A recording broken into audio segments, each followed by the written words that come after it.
Hi, this is Dan Sullivan. I'd like to welcome you to the Multiplier Mindset Podcast. In today's episode of the Multiplier Mindset, we have a great adventure story. This is Todd Ellis. Todd is from Halifax, very beautiful city on the east coast of Canada, Nova Scotia. Todd really is talking about, in his sailing adventure, he's really talking about one of the fundamental dimensions of strategic coach is that unlike almost any other coaching program in the world, one of our fundamental strategies is that the more free time that you take, that's really free. You're really not working. You don't have any of your electronics with you. The more your income will actually grow. And there's a whole series of steps that are surrounded by free days. But it sort of goes against the current of people who are workaholics and they take pride in being workaholics. And Todd tells a really great story about a sailing trip from Halifax to the Azores, all the work that he went through. But I just want to talk about it from the standpoint that he did something which I think is really crucial about taking free days, and that's to develop a new capability. And he had never sailed. So he talks about accepting the challenge to go on this trip. And he had to really become very knowledgeable about sailing, about what it's like to be on a crew. And he had to take on all sorts of skills. One of the things that I really like to put the emphasis on when I take free days is that I develop some sort of new capability, because not only are you taking the time off, but the new capability gives you a new sense of confidence when you come back to work. Okay, you're looking at things very different. In his case, he was pretty well cut off from all electronics throughout the entire trip. And the other thing that the free days do is that you have to have a company that can develop and grow while you're away on your free days. Okay, so we call that a self-managing company. And I've got many stories. I've got hundreds of stories of what has happened when entrepreneurs take their free days. And, what a great reward it is that not only does the entrepreneur get rejuvenated, but what happens is that their team grows when they're away on free days. And the story, we've had people who have cycled completely around the world. And it took half a year to circle completely around the world. We've had people who have climbed all the highest peaks on the 7 continents. We've had people who have gone completely across South America and have gone completely across Antarctica. And all these trips, plus lots of other different kinds of activities besides these outdoor ventures. But it makes a huge difference when an entrepreneur knows that they can do this and they come back and business actually improves. Their team gets more skillful. Their team becomes more confident. Babs and I in Strategic Coach, we take the equivalent of 22 weeks off every year, and the company has grown every year since we've been doing this. Our team can run the entire company while we're away, and they can create new possibilities. They can take advantage of new opportunities while we're away. And this seems to me to be the almost unfair reward of being an entrepreneur, that you have this company, you can take lots and lots of free times. You don't have to wait till some point in the future when you retire, which is not usually a good experience for entrepreneurs. And at the same time, your team grows and your team gets lots of free days too. So I just want to thank Todd for telling us the story. I'd like to have Todd as a crew member if I was taking an adventure like that. I bet the meals would be good. Great story, too, about how the funders of his trip for the charity that they did this for. So marvelous story. My name is Todd Ellis, the president and owner-operator of National Wealth Management, and I've been with Strategic Coach now for about the last 8 years. So born and raised in Dartmouth, just now live in Halifax with my wife on the lovely Halifax waterfront, father of 4 wonderful children. So I entered the financial services industry November 25th, 1991. And what was kind of exciting about that moment was when you're just kind of new in the business and you're starting out with this company and everything is new. It's exciting. You have an opportunity to go out and sell products and services, but more importantly, go out and help people. That's really what drew me to the industry, was having the ability to affect people's lives and make changes in their lives. So 1991 came about, and it was really at that particular point in my life, I was 21 years old, young in the industry, recognized also that there was a lot of older mentors in the business. So tried to kind of emulate really what they were doing in order to pick up best practices along the way. As time went on, really we were what would be called a captive agent at that particular point. The industry really didn't start to change until the late 90s and into the early 2000s. At that point in time, the agency system really was becoming more and more prominent. So I ended up incorporating my first company called Maritime Wealth Management. It's an exciting day when you end up having something that becomes really organic. It's your own. You have your own name, your own label, your own brand. You get to decide at that point, how are you going to go out and serve the public, and what type of services are you going to offer? What's going to be your value proposition? And for me, the moments that kind of followed were really about trying to get comfortable in that set of shoes. That was 2005 when we ended up incorporating. So it ended up being a really great beginning, a pivot point more at that particular point in time. I think early on, it was kind of communicated to us that you need to have as many clients as possible. You know, how many clients can you acquire by way of acquisition or by way of organic growth? For a lot of people, that really attributed success. For me, I went in the opposite direction. I wanted to have deep and meaningful relationships with people. I wanted to get to understand what it is that they were really passionate about. What could we do to help them, and really just walk with them during their lives? And if we could be that person that really was there when called upon, it really made for us all the difference in the world. Also, having a smaller number of clients to service allowed us really to invest in ourselves, invest into education, invest into ways that we could provide more services to our clients by way of support, by way of making sure that, no question went unanswered. I can still remember actually back in the very early days, seeing that impact felt when you're delivering a check to somebody as a result of a loss of a loved one, and you get to see the impact that makes on their lives. And after that moment in time, you started to think that really this does make a difference, some of the products and services that we supply, whether we're insuring families or securing retirement dreams. Well, sailing for me was a passion that came late in life. Actually, we were away on a company conference in Los Cabos, and one of the things that we could do was race these America Cup yachts. And I thought, there's not going to be a better experience than this, and a more unique experience. So off we went. And I came back from that, went and had a chat with my father, and I said, Dad, we have to go out and start doing some sailing together. He contacted somebody in the church, a friend of his, and he said, could we come out on your boat and be crew? So it kind of began there when we went out together and got to spend a lot of time with my dad on the water, which was really quite meaningful to me. So we went out and we were crewing on the Garth Mallett's boat, who now has passed, unfortunately. And Garth was a great teacher.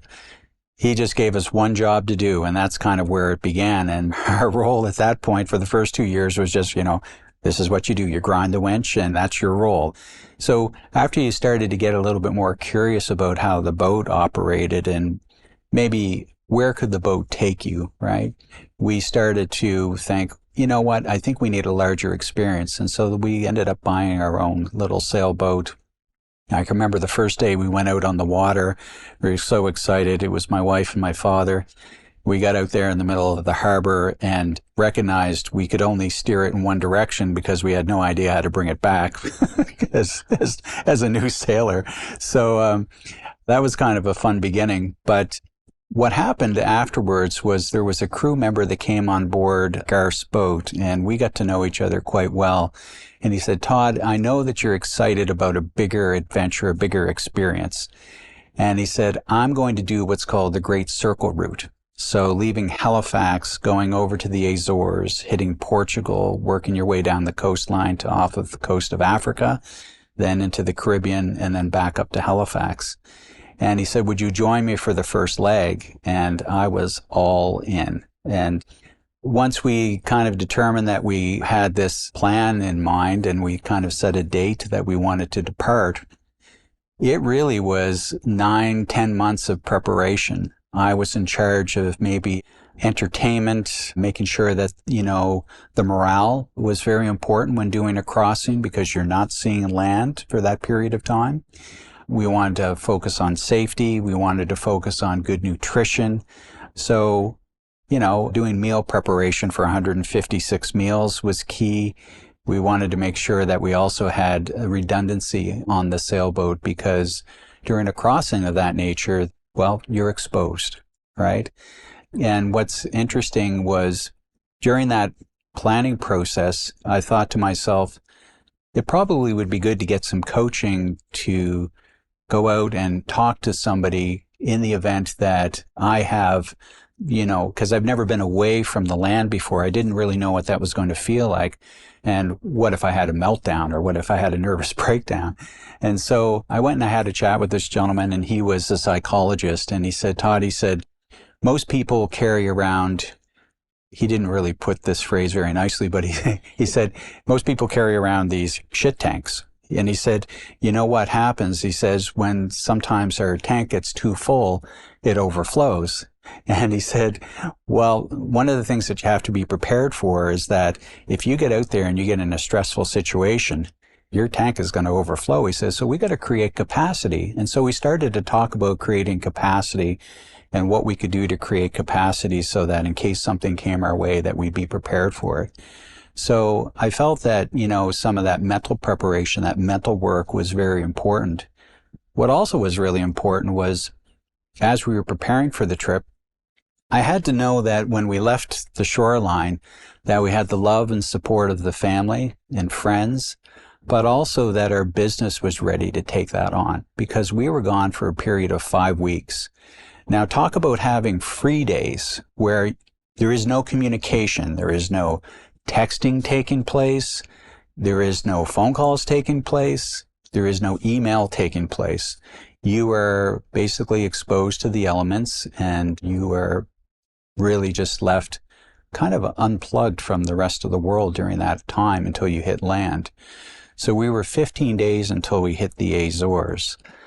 And what opened up for me at that particular point in time, which was quite unexpected, was the break from technology, was the experience of not having that influence in your life. You get a chance to be with your own thoughts, really have the experience of the landscape and the nature around you. We had a fun moment probably at about day 10 when the waters got a little warmer. We all decided to take a little jump into the water, and it was about 4.5 kilometers to hit the bottom. We kind of joked around saying there's nobody else in the world that's ever jumped into this spot. So we had a kind of a unique moment there. It was fun. But we got into a little bit of a struggle when we were just off the Azores. There was a storm that was chasing us down. This was one of those moments that it was good that I had prepared for, not only physically, but also emotionally, because the weather that descended on us was supposed to have gone in the other direction. And when the storm hit, the waves went from 8 feet to 10 to 12 to 20 to 25 feet. And you're in it. And there's no way of going around it. There's no way of backing out of it. You have to go through it. So we managed to take a deep breath, rely on each other and our experiences, and found our way, moving through this storm. And afterwards, the next day, we're kind of greeted with sunshine and dolphins are sailing beside the boat. It was just like the world opened up to us. And then Flores appeared out of, it was almost like an island in the mist, and all of a sudden it starts to appear and you can see the shoreline and feel like you've just accomplished something really, really special. It was really an incredible experience. Sometimes it's hard to describe to somebody unless you've actually lived it. But I guess one of the things that I'm, again, blessed and fortunate about was being able to live it. And when we left, we actually wanted to do something a little bit unique and special about the trip. We wanted to attach the trip to some meaning and attach gratitude to the trip. So the Nova Scotia Sea School, which really was near and dear to our hearts, we wanted to do a fundraiser for the Sea School because the Sea School really allowed children that didn't have opportunities to participate in water activities or adventure and experiences on the water. So we started to blog about our experience every day, and some of the kids would interact with that. And we did this fundraiser as we were going across. And one of my favorite stories about actually when we landed in one of the last islands before we went over to the mainland in Portugal, Shane and Jack were over somewhere else, and I was just walking by. I was having a conversation with my folks at the time, and I said, I'm just going to go into this Irish pub for some lunch. So I get into the pub and I'm sitting down, and after a couple of pints of liquid courage, I decide to go up to the bar and sit down, and the bartender comes over and she says, well, where are you from? And, how did you arrive here? And tell me your story. And so I just went into full mode about telling her about our adventure and how we were doing this fundraiser for the Sea School, and we were attaching gratitude and to the children. And the expression on her face changes at that particular moment. And she said, Todd, she said, I used to be one of those kids. I go, I said, well, thank you for sharing that with me. And she walked away and she came back and she gives me €5. And she says, I want you to give that to the charity. And I thought, oh boy, now I have a responsibility, right? So I said, well, I don't want you to feel like you're being taken advantage of. I said, we just got written up in the sailing magazine about our adventure. And so here's a copy of it. I'd like you to read it. And so she takes it over and she's reading it alongside of the other bartender. Now they're both looking at me. They're looking at the story. They're looking back. And the other bartender comes over and gives me €5. So the owner is observing this, wondering why the two ladies that are working for him are all of a sudden giving money to this stranger who's just walked into the pub. They go over and they tell him what's happened and why they did what they did. And he reaches into his wallet and gives me €200. So you know what? Kindness shows up everywhere. I think the human condition is still just a marvelous, marvelous thing when people kind of open up their hearts. Yeah. Well, a free day, and it might be a little bit different for everybody, but a free day at Strategic Coach, in my mind, is a 24-hour period that's uninterrupted by any sort of work or work-related activities. When we started, I guess, back into private practice, when we first got incorporated, I thought to myself, and it really was an observation and a conversation that took place with my wife, and I said, you know what, we're not having a lot of quality time where we're getting these experiences either together or with the kids. I'd like to have more of that, because at the time I was working 12 hours, a day, 5, 6, 7 days, sometimes a week, and it was a lot of hard work to get the company off the ground. But one of the things that was a bit of a pivot moment for me was when I actually slowed down and started to take more time off.